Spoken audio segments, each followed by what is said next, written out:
than it is out here, you need to prep your vehicle for cold weather emergencies. That's a lot different than summer prep, so I'm going to show you some of my recommendations.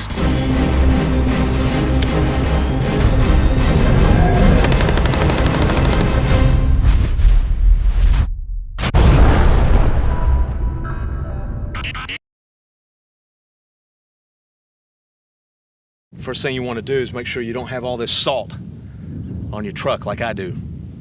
Get your kids out there to wash it off. Doesn't matter how cold it is. I'm just kidding. Okay, I've shown you before, I've got this extended range tank. This truck will idle at about 0.6 of a gallon per hour. You know, if you've got 50 gallons, you can run for almost 50 hours of idling. Now, why would you do that? Well, because the inside of your truck is going to shelter you from rain and snow and wind, but the temperature inside is not going to be much warmer than the ambient temperature outside. Even though this part of the cab and the top and the doors are insulated for sound, you've got all this glass and the heat is going to radiate through the glass and out into the outside. So you're going to lose heat rapidly when the sun goes down. If you've got snow drifts piling up around your vehicle, you're going to get carbon monoxide backing up into the cab and you'll die. You've got to keep it cleared, so you'll have to get out in the snow, in the wind, in the blizzard, and shovel away from the exhaust to make sure that you can run your truck for a little while and get the heat cranked on. Let's take a look on the inside, what I've got. I've got plenty of room for storage. Pop that one open and take a look. Nothing in there, but there's room to store stuff. I should be putting water in here. My water was in the back when this cold hit and I forgot to bring it in. There's a little bit of room to store stuff behind the seat. Not much. I've got a tool bag. You could put a first aid kit. You could even stack up, a couple of water bottles in there. You can put stuff under the seat, box of Kleenexes, that could be toilet paper. You can see that there's plenty of room in the back here to store things. Whenever you've got your bag stashed in a vehicle, you can put more stuff in it than what you really need. First of all, in the very top, I have a little kit that has some spare batteries and some duct tape. It's got a can opener. It's got one of these Mylar blankets, Swiss Army knife, any multi-tool, fire starting, okay? I've got a lighter, but I've got a ferrocerium striker as a backup. Chapstick, that's a lifesaver. Cotton tinder to start the fire. This is Vaseline soaked cotton headlamp. I also happen to have this flashlight in here, which has an emergency whistle. And then this is some lint, and it'll take a spark from the striker. If you're gonna be trapped in your vehicle for a long time, you might want some good reading material. So I have here a first aid guide and a minimalist first aid kit. Oh, and then you got this. Okay, little light reading, might as well be edifying reading. See, this book's always got something appropriate for your circumstances. Check this out. And pray ye that your flight be not in the winter. That's because your flight's a lot harder in the winter. It does help with morale to have some way to pass the time. If you get trapped in your vehicle, it's a good idea to stay with it because it's a large visible object. They can spot a vehicle before they'll spot you. All right, let's look inside what we got. Can of sardines, and it's got easy pull tabs, plenty fatty, and I've shown you before how you can take a string, just like a cotton string, or even just a piece of t-shirt, poke a hole in it, and then burn that oil like a candle, and then eat the sardines. Great value luncheon meat, which is like Spam. Any kind of a canned meat product like that with plenty of fat and calories will help you get through a couple of days of being stranded. A down sleeping bag.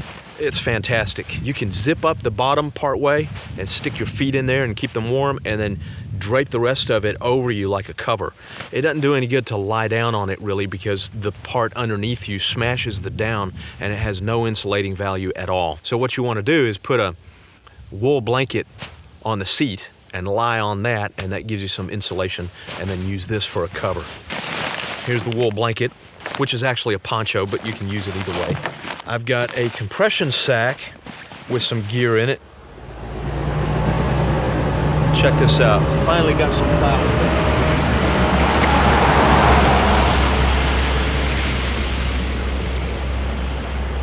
I live in the boonies, man, and it takes forever for them to come down here with a plow. This is the first time I've seen them in 3 days of snow. Oh, this thing's awesome. I've shown it to you before. It's just like a wool tube, and you can wear it like a hat, or you can use it like a scarf. Wool is the way to go, man. Extra wool socks. So I'm wearing socks, and if I put these on, that'll be extra. It'll be too thick to wear my shoes with, because that will compress my feet a lot and cut the circulation and actually make them too cold. But when I get ready to go to bed, I'll take my boots off and put this extra pair of socks on, and that'll really keep my feet toasty warm. I've done it before. I'd say maybe it was 5 or 8 degrees inside the tent. My feet were toasty warm inside 2 pairs of socks and this down sleeping bag. This is an old scrap pair of long johns. They really should be wool, but the wool ones I have at the house and I wear them all the time. Shema, this could be good for anything. You could tear off some of these and wind up some string, right, to use as a wick in that sardine can. Oh yeah, an awesome wool hat. So I've got this wool hat that my wife made, and then this is a wool hat that's extra in the bag. A couple more items inside the bag. Toilet paper. Do not leave home without this stuff. You'll be sad if you get stuck out in the wilderness one day and have no toilet paper. A plastic zipper bag with a candle, some salt and pepper, a water filter, so I could bust through the ice and squat down and drink through this life straw. And then it's got a plastic grocery bag on the inside in case I need to scavenge anything, pick up some canned goods, or I don't know. I don't know what I'll need it for, but one day I might need it. I'll be glad to have it. Some of this awesome rope. 1,200 pound test, if I recall. And look how small it is. Smaller than paracord and lighter.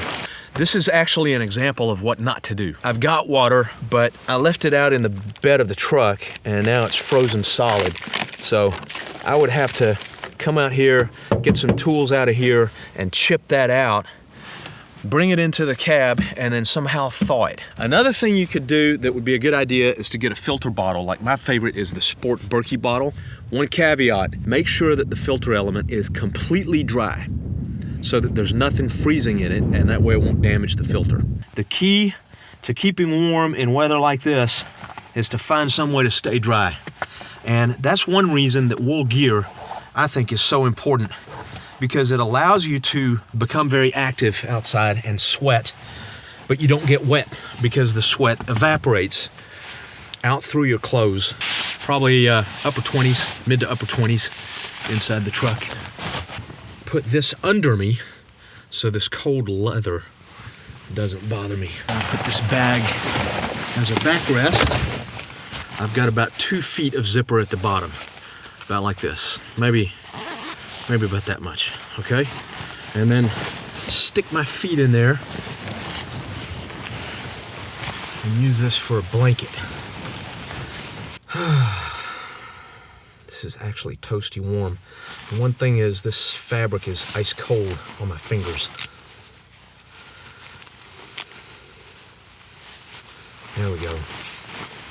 That's better. Get your bag, break it out, use it. Lay yourself out in the truck like you're going to sleep in here in the cold, and see how you might have to revise what you've got in the bag or stored in the truck.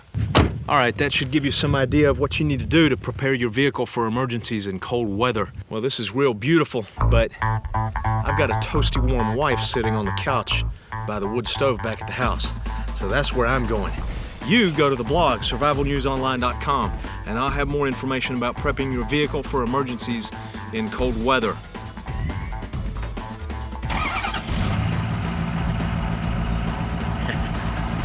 I love that. I'll see you at the blog.